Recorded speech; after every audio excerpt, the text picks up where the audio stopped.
എനിക്ക് ഇതായത് ഞാൻ ചൂടായില്ലെങ്കിലും ഞാൻ കംപ്ലൈന്റ് ആയിട്ട് പറഞ്ഞു അവിടെ എന്താന്ന് പറഞ്ഞാൽ മല്ലിയില ഉണ്ടായിരുന്നത് നല്ലതെന്ന്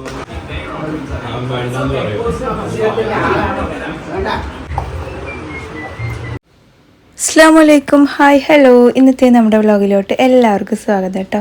എല്ലാവരും സുഖമായിട്ടിരിക്കുന്നു. നമ്മളിവിടെ കുഴപ്പമൊന്നുമില്ല, സുഖമായിട്ട് പോകുന്നുണ്ട്. അപ്പോൾ കുറേ ആയി ഞാൻ ഈ വീഡിയോ എഡിറ്റ് ചെയ്യുന്നു, അപ്ലോഡ് ചെയ്യുന്നു, ഒന്നും ശരിയാവുന്നില്ല. അവസാനം ഞാൻ എന്താ പറയുക, കുട്ടികളിലേക്ക് കംപ്ലീറ്റ് അങ്ങ് മാറ്റിയിട്ടാണ് ഇപ്പോൾ അപ്ലോഡ് ചെയ്യുന്നത് കേട്ടോ. നല്ല ഭംഗിയുള്ളൊരു വ്ളോഗായിരുന്നു. അതിനിപ്പോൾ എങ്ങനെയാവും എന്നുള്ളത് നിങ്ങൾ ഫുള്ള് കണ്ടു വെക്കുക കേട്ടോ. അങ്ങനെ വിഷുവിൻ്റെ ടൈമിൽ എടുത്ത വ്ളോഗാണ് കേട്ടോ ഇത്. അപ്പോൾ നമ്മൾ പായസം ഉണ്ടാക്കാമെന്ന് വിചാരിച്ചു. എന്തെങ്കിലും ഒരു സ്വീറ്റ് ഉണ്ടാക്കണ്ടേ. പോയി സാധനങ്ങളൊക്കെ മേടിച്ചിട്ട് വന്നതാണ് കേട്ടോ. അപ്പോൾ ഞാനിവിടെ ചെറുപയർ വറുത്തെടുത്തിട്ടുണ്ട്. അതിൽ തന്നെ വറുത്ത ശേഷം കുറച്ച് അരിയും കൂടി ഇട്ടിട്ടുണ്ട്. ബിരിയാണി അരിയാണ് കേട്ടോ ഞാൻ യൂസ് ചെയ്യാറ്. ചെറുപയർ ഒരു കപ്പാണെങ്കിൽ ഒരു 1/4 കപ്പ് ബിരിയാണി അരി, ആ ഒരു റേഷ്യോയിലാണ് കേട്ടോ എടുക്കാറ്. പിന്നെ ഒരു സ്പൂൺ നെയ്യും ഇങ്ങനെ ചിന്തി പോകാണ്ടിരിക്കാൻ സൈഡിൽ ഇങ്ങനെ കുത്തി നിർത്തി വെച്ചിട്ടുണ്ട് കേട്ടോ. അപ്പോൾ അത് വെന്ത് വരട്ടെ, ഒരു 4-5 വിസിൽ നന്നായിട്ട് അടിച്ചു വരട്ടെ. അപ്പോഴത്തേക്ക് ഒരു 5-6 തേങ്ങയുടെ പാലും കൂടെ നമുക്ക് എടുക്കണം കേട്ടോ.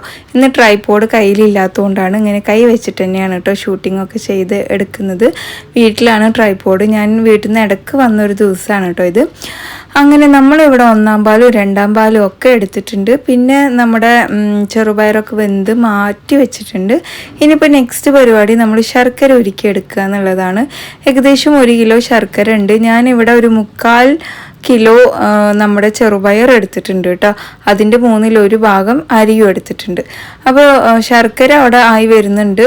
നമ്മളിവിടെ അരിയും ചെറുപയറൊക്കെ നന്നായി വെന്തുടച്ച് അങ്ങോട്ട് എടുത്തിട്ടുണ്ട്. 2-ാം പാൽ അങ്ങ് ഒഴിച്ചു കൊടുക്കുകയാണ് കേട്ടോ.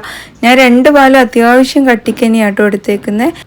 തേങ്ങാപ്പാലൊക്കെ എത്രത്തോളം ഒഴിക്കാൻ പറ്റുമോ അത്രത്തോളം ഒഴിക്കണം കേട്ടോ. ചെറുപയർ പായസം, ഗോതമ്പ് പായസം ഇതിലൊക്കെ അപ്പോൾ തന്നെയുള്ളൂ അതിൻ്റെ ഒരു ടേസ്റ്റ് നമുക്ക് ഭയങ്കരമായിട്ട് കിട്ടുള്ളൂ കേട്ടോ. എനിക്ക് തേങ്ങാപ്പാൽ നിറയെ ഒഴിക്കണം, ഇവിടെ എല്ലാവർക്കും അങ്ങനെയാണ്. അപ്പോൾ 1-ാം പാൽ ഒഴിച്ച് നന്നായി മിക്സ് ചെയ്തിട്ട് നമ്മളൊരു 5-6 ഏലക്കായും കൂടെ ഒന്ന് കുത്തി ചതച്ചിട്ട് അതിലോട്ട് ഇട്ട് കൊടുക്കുക. പിന്നെ ശർക്കര ഉരുക്കി അരിച്ചതാണ് കേട്ടോ എടുക്കുന്നത്, അതും കൂടെ ഒഴിച്ചു കൊടുത്തിട്ട് ഇനി നമ്മുടെ തിക്കിനനുസരിച്ചിട്ട് ഇത് തിളപ്പിച്ചെടുത്ത് കുറുക്കി കൊണ്ടുവരണം കേട്ടോ. അതിനുശേഷം മാത്രം 1-ാം പാൽ ഒഴിച്ചു കൊടുത്താൽ മതി. അപ്പോൾ ഇത് നന്നായിട്ട് മിക്സാക്കി എടുക്കുന്നുണ്ട്. 1 സ്പൂൺ നെയ്യും കൂടെ ഞാൻ ഇതിലോട്ട് ഒന്ന് ഇട്ട് കൊടുക്കുന്നുണ്ട്. നമ്മൾ വീട്ടിൽ തന്നെ ഉണ്ടാക്കിയ നെയ്യാണ്. ഒരുപാട് വ്ളോഗ് ചെയ്തിട്ടുണ്ട് കേട്ടോ നെയ്യ് എങ്ങനെ ഉണ്ടാക്കുക എന്നുള്ളത്.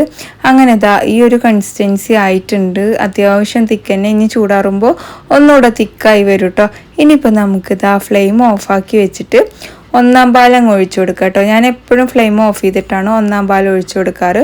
1-ാം പാൽ തിളയ്ക്കാൻ പാടില്ല. തിളച്ച് കഴിഞ്ഞാൽ ആ തേങ്ങാപ്പാലിൻ്റെ ടേസ്റ്റ് അങ്ങ് പോകും കേട്ടോ. ഇനി നമുക്കിത് നന്നായി മിക്സാക്കി എടുക്കാം. പിന്നെ ഞാൻ ഏകദേശം 1 മൂടി തേങ്ങ കുഞ്ഞായി കൊത്തി അരിഞ്ഞെടുത്തിട്ട് നെയ്യിൽ വറുത്തിട്ട് അതും കൂടെ ചേർത്ത് കൊടുക്കുന്നുണ്ട്. ഞാനിവിടെ അണ്ടിപ്പരിപ്പ് മുന്തിരിയൊന്നും ചേർത്ത് കൊടുക്കുന്നില്ല. നെയ്യോടുകൂടി തന്നെയാണ് നമ്മളിവിടെ ഒഴിച്ചു കൊടുക്കുന്നത്. ചുക്കൊന്നും ഞാൻ ചേർക്കില്ല കേട്ടോ എൻ്റെ പായസത്തിൽ. അപ്പം എൻ്റെ പായസം കണ്ടിട്ട് കഴിക്കാൻ കൊതിയായവർ എന്തായാലും ഒരു യെല്ലോ ഹാർട്ട് ഇട്ട് തരിക കേട്ടോ എനിക്ക്. പിന്നെ ഉപ്പാക്ക് ഇങ്ങനെ കുറച്ച് പുളിയൊക്കെ ഒഴിച്ച കറി വേണം പറഞ്ഞപ്പോൾ ഞാൻ മുട്ട ഉടച്ച് ഒഴിച്ചൊരു കറി ഇവിടെ ഉണ്ടാക്കും, നമ്മുടെ മീൻ കറിയുടെ സ്റ്റൈലിൽ. അതും ഉണ്ടാക്കിയിട്ടുണ്ടായിരുന്നു. പിന്നെ നമ്മൾ സാമ്പാർ, രസം, 2 വക ഉപ്പേരി. വലിയ സദ്യയൊന്നും ഞാൻ ഉണ്ടാക്കിയില്ല കേട്ടോ. അപ്പോൾ ഫുഡൊക്കെ ആയപ്പോൾ എല്ലാം കൊണ്ടുവയ്ക്കുകയാണ്. ഇനിയിപ്പോൾ എല്ലാവരും കൂടെ ഇരുന്ന് കഴിക്കണം. ഈ പറഞ്ഞ പോലെ നമ്മുടെ വീഡിയോ ഇതുവരെ ലൈക്ക് ചെയ്യാത്തവരൊന്ന് വേഗം പോയി ലൈക്ക് ചെയ്ത് വരിക കേട്ടോ. പിന്നെ നിങ്ങളുടെ ഫീഡ്ബാക്ക് കമൻറ്റ് ബോക്സ് വഴി അറിയിക്കാനും മറക്കരുത്. അപ്പോൾ എന്തായാലും രസമൊക്കെ ഞാനിവിടെ കൊണ്ടുവച്ചിട്ടുണ്ട്. നമുക്ക് ഒരുപാട് കമൻസ് വന്നിട്ടുണ്ട് കേട്ടോ. ചുള്ളിമടയിൽ നിന്ന് ഉമ്മാനെ കണ്ടു, റോഡ് ക്രോസ് ചെയ്ത്, അത് നമ്മുടെ ഒരു ഫ്രണ്ടിൻ്റെ വീട്ടിലോട്ട് പോയതായിരുന്നു. ഞാൻ പോയിട്ടുണ്ടായിരുന്നില്ല കേട്ടോ. അപ്പോൾ ഞാനുണ്ടെങ്കിൽ സംസാരിക്കായിരുന്നു എന്നൊക്കെ പറഞ്ഞിട്ട് ഇങ്ങനെ ഒരു കമൻറ്റ് കണ്ടു. എന്തായാലും താങ്ക്സ് കേട്ടോ. പിന്നെ ഞാൻ ഡെയിലി കാണാറുണ്ട് നമുക്കൊരു മറുപടി വരുന്നില്ല എന്ന്.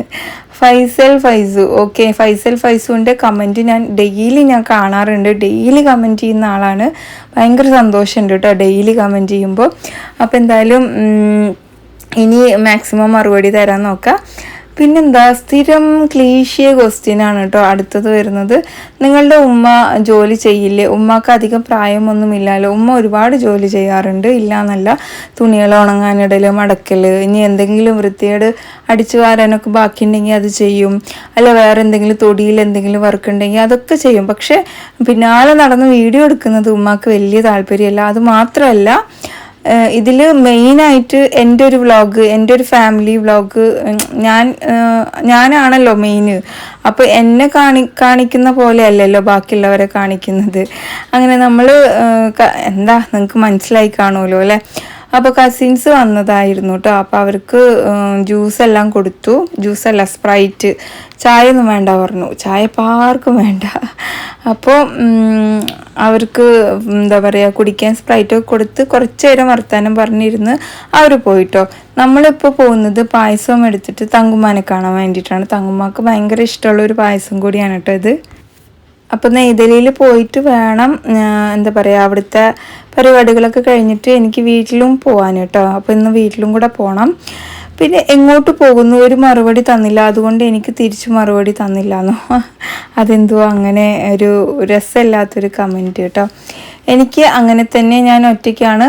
ഞാൻ കയറുമ്പോൾ എനിക്ക് ആരും വരണത് ഇഷ്ടമല്ല. ശരിയാണ്, കുറേ പേര് അങ്ങനെ ഉണ്ട്. അപ്പോൾ തങ്കുമ്പോൾ നമുക്ക് കൈനീട്ടം തന്നതാണ്. പണ്ട് ഇങ്ങനെ അത്ര കൈനീട്ടം കൊടുക്കുക, വെറ്റില, പാക്ക്, വെറ്റില, അടയ്ക്ക, പൈസ ഇങ്ങനെ വെച്ചിട്ട്. അപ്പം നമ്മൾ വെറ്റിലയും അടയ്ക്കും തങ്കുമ്മാക്ക് തന്നെ തിരിച്ചു കൊടുത്ത് പൈസ മാത്രം നമ്മൾ എടുത്തു കേട്ടോ.